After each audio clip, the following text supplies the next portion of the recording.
কতজনকে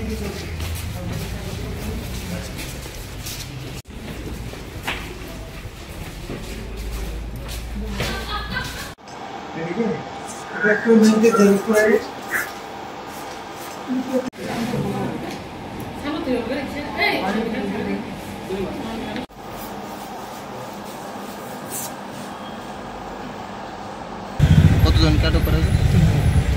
কোথায় থেকে আটক করা হয়েছিল তাদেরকে?